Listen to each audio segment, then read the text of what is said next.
जय श्री कृष्ण दोस्तों, कैसे हैं आप सब। उम्मीद करती हूँ आप सब स्वस्थ और खुश होंगे। आज की इस वीडियो में हम जानेंगे कि अमावस्या कब है और इस अमावस्या को मौनी अमावस्या क्यों कहा जाता है और अमावस्या की पूजा विधि क्या है और इसका महत्व क्या है।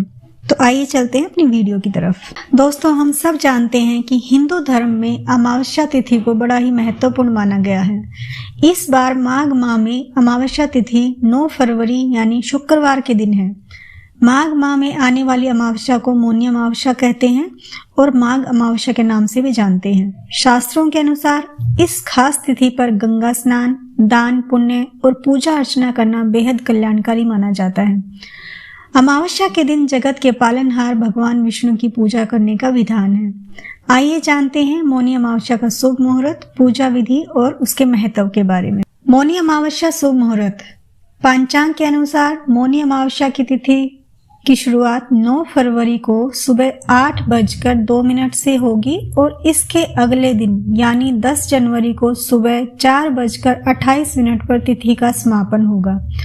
ऐसे में 9 फरवरी को ही मौनी अमावस्या मनाई जाएगी। मौनी अमावस्या की पूजा विधि क्या है। मौनी अमावस्या के दिन सुबह जल्दी उठें और दिन की शुरुआत भगवान विष्णु के ध्यान से करें। इस दिन पवित्र नदी में स्नान करें और दान करें।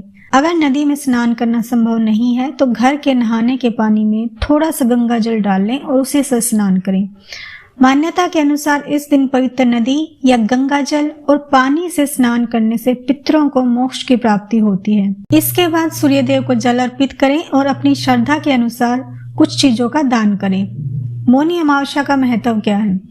माना जाता है कि अमावस्या की तिथि सभी तिथियों में से मौनी अमावस्या को बेहद उत्तम माना गया है। इस खास अवसर पर मौन रहना बड़ा ही शुभ माना जाता है। मौनी अमावस्या के दिन पवित्र नदी में स्नान करना बड़ा फलदायी है। इस दिन श्रद्धा भाव से भगवान विष्णु की पूजा अर्चना करें और इसके अलावा जितना भी दान किया जा सकता है वो दान करें। माना जाता है कि मौनी अमावस्या के दिन दान करने से पितरों को मोक्ष की प्राप्ति होती है, वे अपने बच्चों को आशीर्वाद देते हैं। मौनी अमावस्या की व्रत कथा। पुराणों के अनुसार कांचीपुरी में एक ब्राह्मण रहता था। उसका नाम देवस्वामी तथा उसकी पत्नी का नाम धनवती था। उसके 7 पुत्र और एक पुत्री थी।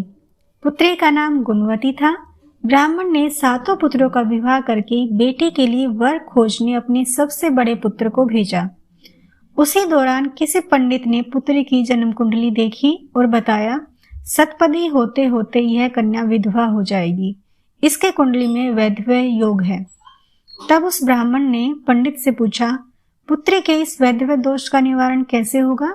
पंडित ने कहा, सोमा का पूजन करने से वैधव्य दोष दूर होगा। फिर सोमा का परिचय देते हुए उसने बताया, वह एक धोबिन है। उसका निवास स्थान सिंघल द्वीप है। उसे जैसे तैसे खुश करो और गुणवती के विवाह से पहले उसे यहाँ बुला लो। तब देवस्वामी का सबसे छोटा लड़का बहन को अपने साथ लेकर सिंघल द्वीप जाने के लिए सागर तट पर चला। सागर पार करने की चिंता में दोनों एक वृक्ष की छाया में बैठ गए। उस पेड़ पर एक घोंसले में गिद्ध का परिवार रहता था। उस समय घोंसले में सिर्फ गिद्ध के बच्चे थे। गिद्ध के बच्चे भाई बहन के क्रियाकलापों को देख रहे थे। सायंकाल के समय उन बच्चों की माँ आई तो उन्होंने भोजन नहीं किया। वह अपनी माँ से बोले, नीचे 2 प्राणी सुबह से भूखे प्यासे बैठे हैं। जब तक वे कुछ नहीं खा लेंगे तब तक हम भी कुछ नहीं खाएंगे। तब दया और ममता के वशीभूत गिद्ध माता उनके पास आई और बोली, मैंने आपकी इच्छाओं को जान लिया है।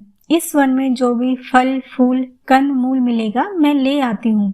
आप चलकर भोजन कर लीजिए।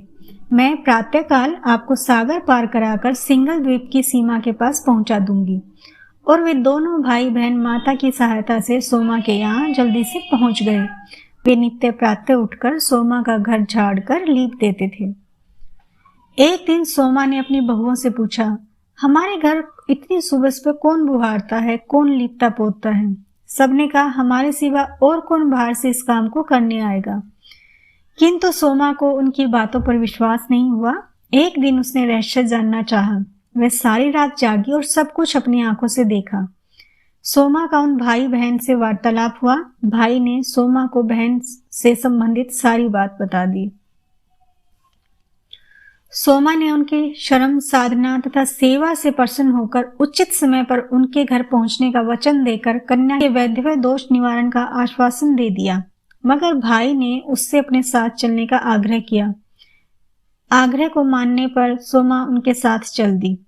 चलते समय सोमा ने बहू से कहा, मेरी अनुपस्थिति में यदि किसी का देहांत हो जाए तो उसके शरीर को नष्ट मत करना, मेरा इंतजार करना। और फिर सोमा बहन भाई के साथ कांचीपुरी पहुंच गई। दूसरे दिन गुणवती के विवाह का कार्यक्रम तय हो गया। सतपति होते ही उसका पति मर गया। सोमा ने तुरंत अपने संचित पुण्यों का फल गुणवती को प्रदान कर दिया। तुरंत ही उसका पति जीवित हो उठा। सोमा उन्हें आशीर्वाद देकर अपने घर चली गई। उधर गुणवती को पुण्य फल देने से सोमा के पुत्र, जामाता और पति की मृत्यु हो गई। सोमा ने पुण्य फल संचित करने के लिए मार्ग में पीपल की छाया में विष्णु जी का पूजन करके 108 परिक्रमाएं की। इसके पूर्ण होने पर उसके परिवार के मृतक जन जीवित हो उठे। इस तरह से भगवान विष्णु ने सोमा को भी अपना आशीर्वाद दिया, क्योंकि उसने उस लड़की का काम बिना किसी निष्काम भाव से किया था। निष्काम भाव से किया हुआ सेवा का फल हमेशा मधुर होता है। ये थी अमावस्या, मौनी अमावस्या की व्रत कथा। अगर आपको अच्छी लगे तो वीडियो को लाइक और शेयर जरूर करना। धन्यवाद।